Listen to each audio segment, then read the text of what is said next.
Mais quand on se rend compte que vous êtes un petit jaloux qui envie tout et n'importe quoi, parce que parfois dans la vie vous enviez il y a des jeunes là à qui je tire un bon coup de chapeau, ils disent que la mère, avant que tu ne commences à nous faire des enseignements de dévoiler, mais sauf que vous m'avez connu, je le faisais déjà, mais c'est pas grave. Nous on enviait certaines influenceuses. Vous enviez parfois des gens qui dorment la nuit avec le Mboma. Vous ne le savez même pas. Pendant ce temps, la personne là vous envie. Vous l'enviez parce qu'elle voyage, elle vient se filmer un pied comme ça là, puis vous narguez. Et la nuit, elle ne dort pas. La nuit, elle envie votre sommeil, votre tranquillité d'esprit, votre paix. Et vous aussi, vous l'enviez. Tellement vous l'enviez que vous ne parvenez plus à dormir. Tellement vous l'enviez que vous devenez aigri. Tellement vous l'enviez que vous ne voyez pas votre potentiel. Tellement vous l'enviez que vous ne parvenez pas à exploiter votre potentiel. Et pourtant, vous avez plus de potentiel que cette personne. Vous attendez avec quoi?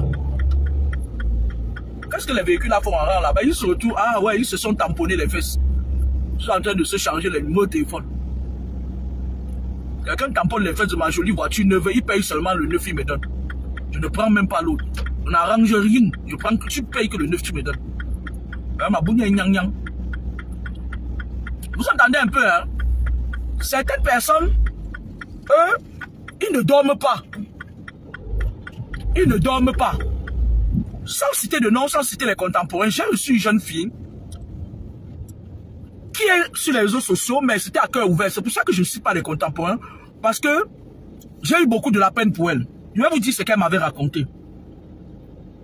Elle m'avait dit, quand elle m'a appelé, elle m'a dit que ça ne va pas. Je lui ai dit quoi? Elle me dit que moi, là où tu me vois comme ça, là, je suis belle, non? Je lui ai dit que moi, si on t'a dit que tu es belle, c'est que tu es belle. Je ne suis pas là pour juger les degrés de beauté des gens. Elle me dit que mais elle ne dort pas. Je lui ai dit que c'est quoi? Elle me dit qu'elle est partie quelque part avec certaines de ses amis là-bas au Cameroun. On les a amenés quelque part. Elle m'a jamais tout dit, c'est des menteurs, c'est des mythos. Elle ne te disent jamais la vérité. Elle dit que depuis lors, elle s'était seulement écorchée comme ça là. Et ça s'est transformé en une grosse plaie sur son pied. Elle dit qu'elle ne dormait plus. Vous savez, vous allez me dire qu'il y a le diabète qui donne la plaie. Sauf que la fille, puisque ses parents sont décédés, elle me dit que son père était décédé, mais sa mère qui se battait pour eux aussi, quelques temps plus tard, après ça, est décédée. Elle dit qu'elle restait, elle habitait donc avec sa grande soeur. Écoutez bien ce que je vous dis. Il y a même quelqu'un que vous devez même connaître, ces pourries filles qui se font passer pour les comédiennes là. Comédiennes, elle me dit qu'elle vivait avec sa grande soeur. Et sa mère, elle vivait d'abord avec sa mère. Et tant dans la maison avec sa mère, la plaie c'était ça, c'est quoi ça? C'était comme ça. Et donc quand elle venait faire ces trucs, elle venait vous impressionner, elle mettait toujours le pantalon ou les longues robes. Vous entendez avec quoi? Elle mettait toujours les pantalons, pattes d'éléphant. Les pantalons Moriba, pattes d'éléphant. Elle ne dormait pas la nuit. Elle dit que lorsqu'elle vivait avec sa mère, avant que sa mère ne daille, personne ne venait voir sa mère parce que la maison sentait mauvais. Et elle dit que toujours à partir du soir, vers le soir, comme ça là, il y avait une forte odeur qui sentait sur sa plaie. Du coup, sa mère avait aménagé une chambre un peu loin, toujours dans leur concession là-bas, pour la mettre dedans. Elle dit que ça puait, quand elle passait près des gens, ça sentait mauvais. Dans la journée, l'odeur, ça ne sent plus. Mais à partir de 18 h, ça sent très mauvais. Donc la fille me dit que elle est partie, elle a suivi les amis. Sauf que parmi ces amis-là, il y a une qui est Guambeng, il y a l'autre qui est là-bas. Elle mène sa best life. Elle est là, elle fait dans les cinémas, dans les films, elle joue les films, la marché et tout et tout. Elle monte, elle descend, c'est pas n'importe qui la drague et tout. Elle a souffert. Elle dit qu'elle ne dormait pas. Quand elle se couchait la nuit comme ça, elle peut dormir 2 heures du temps. Le reste de nuit, elle pleure. C'est comme si on est en train de lui tourner le couteau dans la plaie. Là. La plaie était quand même considérable. Bon, quand elle est venue vers moi, on a fait ce qu'on a pu faire et tout. Et la fille me dit que, pendant ce temps, elle a été honnête. Elle me dit que quand elle voit les gens qui se plaignent, que parfois, comme ça, là, quand elle voit même les filles de son âge, elle est jalouse même. Elle a dit que si les filles pouvaient savoir que nous, là où on est là, comme ça, là, on est parti entrer dans des choses qui nous dépassent. Bref, c'était à cœur ouvert parce que, après, moi, je l'ai prise, je lui donnais même régulièrement des conseils et tout, parce qu'elle avait la volonté de tourner le dos à ce que les amis, les mauvais amis l'ont trompé. Et méfiez-vous, n'enviez jamais quelqu'un. Là où vous voyez les réseaux sociaux, là, c'est l'œuvre du diable. Il y a des gens là sur les réseaux sociaux qui viennent vous présenter. Il y a une fille là. Il y a une fille là qui fait ses comédies là. Moi, je n'ai rien contre elle, mais je vais vous raconter l'histoire. Quand tu vois la fille sur les réseaux sociaux, tu dis waouh, j'ai envie de faire son make-up. Elle se fait appeler où c'est la G-Phone. Une fois, je passais à Bonamou Sadi. J'ai pris ma moto, ça m'a pris Bonamou Sadi pour aller à leur pomme et tout, chez moi. Et j'ai vu la fille derrière une moto. Je me suis dit que c'est la fille, elle était comme le... Excusez-moi du terme, hein. Arrêtez de vous confondre dans les fonds de teint et les maquillages. Parfois, les gens que vous enviez, ce sont des gens même qui envient vos vies.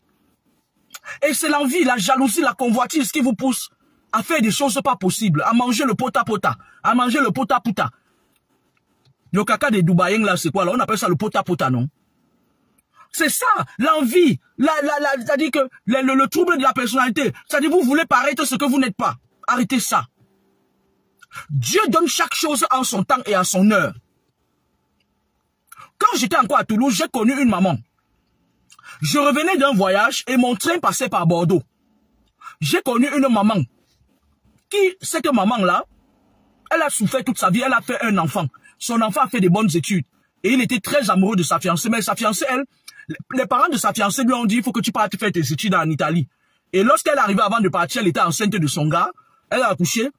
Et comme elle travaillait, elle mettait de l'argent de côté, elle a dit au gars que, comme tu as ton boulot à Yaoundé, je vais faire venir ta mère, elle va venir garder l'enfant. C'est comme ça qu'elle fait venir sa belle-mère en Italie. Et à un moment donné, les problèmes commencent parce qu'elle commençait à voir un moukala qui lui tournait autour là. Sa maman, elle met sa belle-mère dehors, sa belle-mère quitte l'Italie. Elle appelle les gens les femmes là, les femmes aux mamelles, au silicone là, que vous voyez sur les réseaux sociaux là. Elles s'agitent, elles font des trucs comme ça. Parfois, tu vois même là où elles vivent, tu vomis. Il y a d'autres qui vivent aux 50. Allez écoutez. Il y a eu d'autres qui vivent aux 50 étages sans ascenseur. Ça ne me regarde pas, c'est pas mes oignons. Mais il faut pas qu'elles viennent bluffer les gens, parce que nous, ça nous rend jalouses. Moi, la présidente des femmes aigries. Moi, la présidente des femmes aigries, ne nous montrez plus la richesse. Ça nous rend plus aigris qu'avant. Vous allez bientôt me rendre à Cariâtre. Et pourtant, je vous ai rien demandé. La maman, elle est venue, elle arrive à Bordeaux, elle a appelé une autre fille là. Les femmes qui s'appellent les bombas, la chicotte. Les femmes qui mettent les noms des voitures. Je m'appelle la Porsche Cayenne. Je m'appelle la Lamborghini. Méfiez-vous. Ce sont des femmes qui n'ont rien à faire. Elles ne foutent rien de leur vie ici en Europe. La dame vient, la fille qui lui avait dit, oui, viens à Bordeaux, tu vas voir. Hein? Vous êtes gâté, c'est déjà gâté. Moi, je dis, ok, il n'y a pas de souci. Elle vient avec moi. Et bien évidemment qu'on part à Toulouse. Moi, je lui dis que moi, je pars à Toulouse, c'est terminus du train. Elle me dit, il n'y a pas de problème. On arrive à Toulouse, je dis, tu vas aller vivre où? Moi, je ne belge pas les Camerounais chez moi. Parce que nous, là, on a écopé. Non, elle me dit, non, c'était une femme, elle avait dans les 56 ans. À un moment donné, je sors, je ne vais pas prendre mon taxi pour aller chez moi. Elle me suit, je dis, ma chérie, je t'ai dit que je ne belge pas les Camerounais chez moi. C'est pas possible. Même si un Camerounais est là, je préfère qu'on m'attrape pour non-assistance à personne. Parce que des gens, ils sont décevants. Ils sont décevants, ils vont te mettre dans toutes les sauces et tout. La dame a insisté, elle me dit que bon, laisse-moi aller même chez toi, je vais aller me débarbouiller, me laver, et je vais continuer à aller dormir à la gare. Je dis, ok, vu sur cet angle, elle est entrée dans le taxi, on est parti. Et notre TGV, on avait eu la chance, les contrôleurs n'ont pas contrôlé de Bordeaux jusqu'à Toulouse parce qu'elle n'avait pas de ticket. La dame arrive chez moi, elle prend sa douche, et celle qui gardait, qui était là pour la garde d'enfants, elle avait fait la cuisine, je l'avais appelée. C'était une fille nigériane. Elle a fait du bon leur couscous, là, comme la sauce gombo là, encore, comme ils font ça avec beaucoup de viande là, beaucoup de trucs dedans et tout.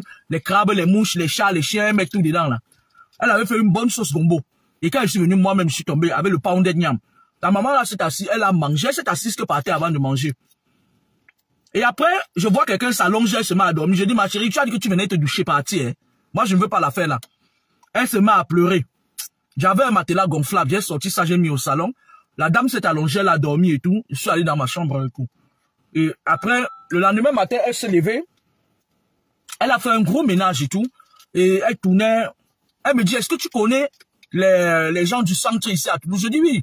Je lui dis que je connais même une qui a un restaurant. Dernièrement, je suis allé là-bas. On m'a même dit qu'elle cherchait quelqu'un pour faire la cuisine chez elle.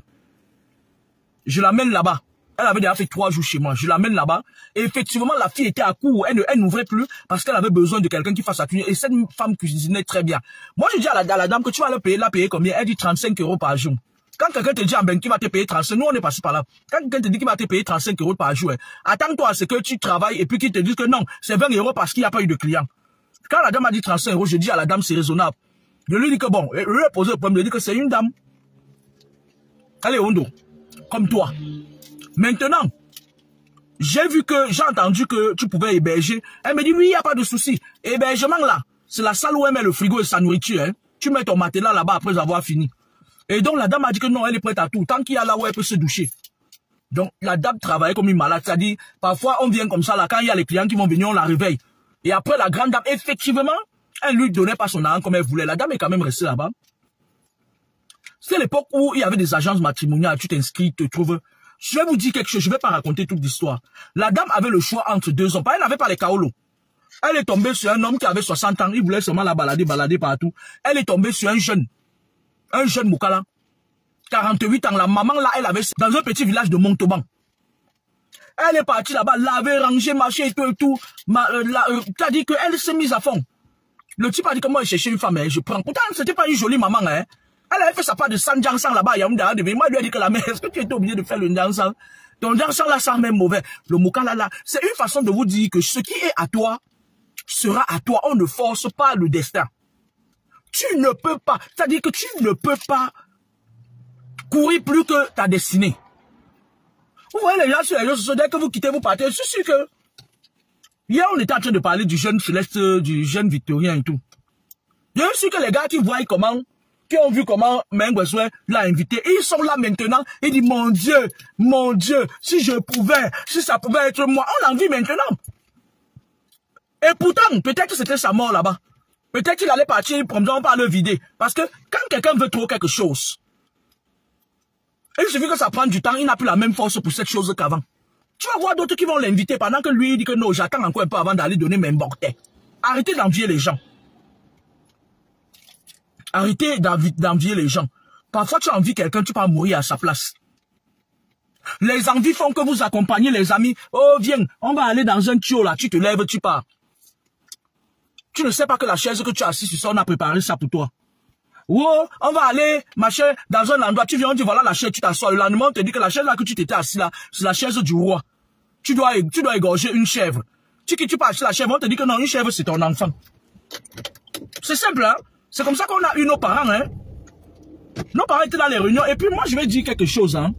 J'ai un de mes jeunes frères là, à l'époque où il était à Bepanda Safari, pour terminer ma vidéo, à l'époque il était à Bepanda Safari, et puis il était parti parler, ce n'est pas un autochtone, parce que moi je vais lui dire, nous, les gens de Bepanda Safari, nous on est jaloux, on est des autochtones, on est nés là-bas. C'est notre Bepanda Safari. Le gars m'a appelé ce matin très tôt, je partais au travail, il me dit que les papas de Bepanda Safari se sont plaints que je suis en train de les exposer sur les réseaux sociaux. Moi je lui ai demandé que qu'ils t'ont envoyé, donne-moi le nom, parce que je suis dans un groupe WhatsApp avec les papas qui m'ont vu grandir. Là, s'ils veulent se plaindre, ils se plaignent à moi. Comme ça, il veut dire de quel côté se cache leur moment. Le gars, moi je vais te parler petit frère. Vous savez, quand vous n'avez rien à dire, laissez les gens tranquilles. Vous êtes dans un monde où on vous a gâté, on vous a donné tous les petits moments que vous avez là. Vous venez sonder les gens, mais plus le temps passe, plus je grandis en sagesse.